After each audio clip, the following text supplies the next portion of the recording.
लूका की इंजील और उसका दूसरा बाब जो 52 आयात पर मुश्तमिल है। उन दिनों में ऐसा हुआ कि कैसर औगस्तुस की तरफ से यह हुक्म जारी हुआ कि सारी दुनिया के लोगों के नाम लिखे जाएं।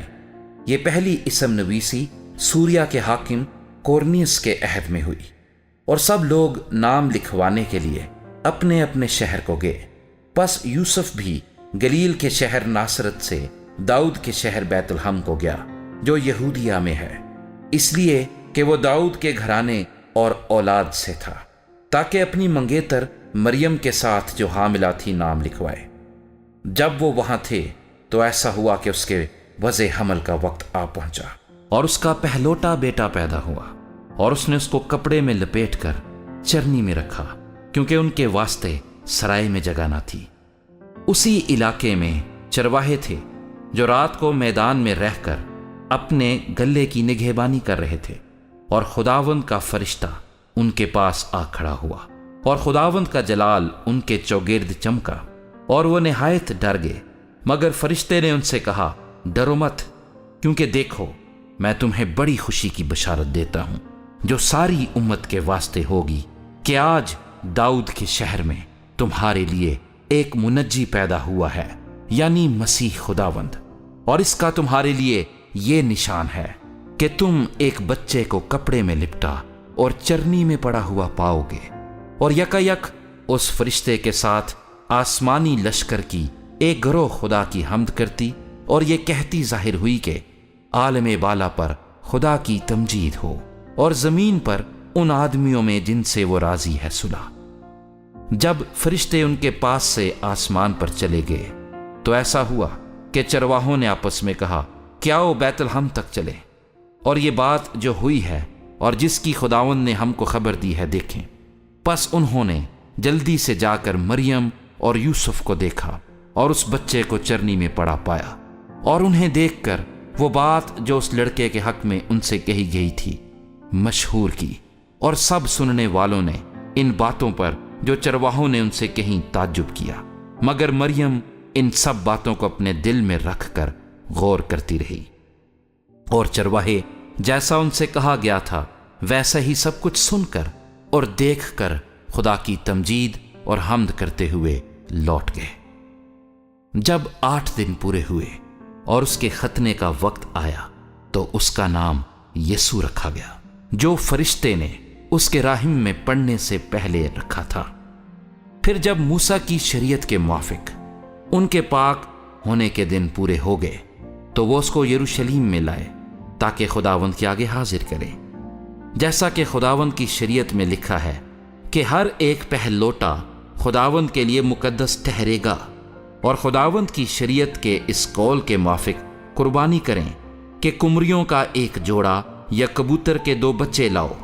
और देखो, यरूशलेम में शिमौन नाम एक आदमी था, और वो आदमी रास्तबाज और खुदा तरस और इसराइल की तसल्ली का मुंतजिर था, और रूहुल कुद्स उस पर था।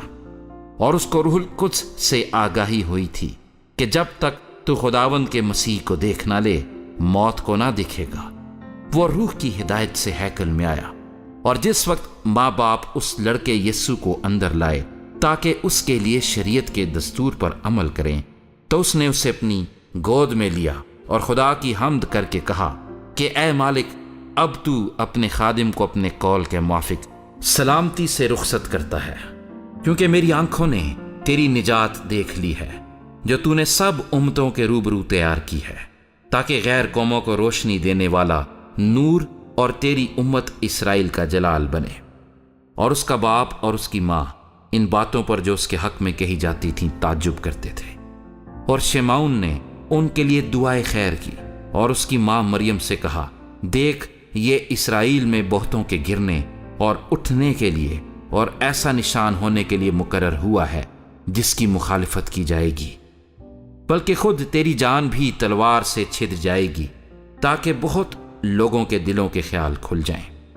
और आशर के कबीले में से खना नाम फिनोएल की बेटी एक नबिया थी। वो बहुत उम्र रसीदा थी और उसने अपने कमवारपन के बाद 7 बरस एक शौहर के साथ गुजारे थे। वो 84 बरस से बेवा थी اور ہیکل سے جدا نہ ہوتی تھی، بلکہ رات دن روزوں اور دعاؤں کے ساتھ عبادت کیا کرتی تھی، اور وہ اسی گھڑی وہاں آ کر خدا کا شکر کرنے لگی، اور ان سب سے جو یروشلیم کے چھٹکارے کے منتظر تھے اس کی بابت باتیں کرنے لگی۔ اور جب وہ خداوند کی شریعت کے مطابق سب کچھ کر چکے تو گلیل میں اپنے شہر ناصرت کو پھر گئے، اور وہ لڑکا بڑھتا اور قوت پاتا گیا اور حکمت سے معمور ہوتا گیا، اور خدا کا فضل اس پر تھا۔ اس کے ماں باپ ہر برس عید فصح پر یروشلیم کو جایا کرتے تھے، اور جب وہ 12 برس کا ہوا تو وہ عید کے دستور کے موافق یروشلیم کو گئے۔ جب وہ ان دنوں کو پورا کر کے لوٹے تو وہ لڑکا یسوع یروشلیم میں رہ گیا، اور اس کے ماں باپ کو خبر نہ ہوئی، مگر یہ سمجھ کر کہ وہ قافلے میں ہے ایک منزل نکل گئے، اور اسے اپنے رشتہ داروں اور جان پہچانوں میں ڈھونڈنے لگے۔ جب نہ ملا تو اسے ڈھونڈتے ہوئے یروشلیم تک واپس گئے، اور 3 روز کے بعد ایسا ہوا کہ انہوں نے اسے ہیکل میں استادوں کے بیچ میں بیٹھے ان کی سنتے اور ان سے سوال کرتے ہوئے پایا، اور جتنے اس کی سن رہے تھے اس کی سمجھ اور اس کے جوابوں سے دنگ تھے۔ وہ اسے دیکھ کر حیران ہوئے، اور اس کی ماں نے اس سے کہا، بیٹا تو نے کیوں ہم سے ایسا کیا؟ دیکھ تیرا باپ اور میں کڑتے ہوئے تجھے ڈھونڈتے تھے۔ اس نے ان سے کہا، تم مجھے کیوں ڈھونڈتے تھے؟ کیا تم کو معلوم نہ تھا کہ مجھے اپنے باپ کے ہاں ہونا ضرور ہے؟ مگر جو بات اس نے ان سے کہی اسے وہ سمجھ نہ سکے، اور وہ ان کے ساتھ روانہ ہو کر ناصرت میں آیا اور ان کے تابع رہا، اور اس کی ماں نے یہ سب باتیں اپنے دل میں رکھیں۔ اور یسوع حکمت اور قد و قامت میں اور خدا کی اور انسان کی مقبولیت میں ترقی کرتا گیا۔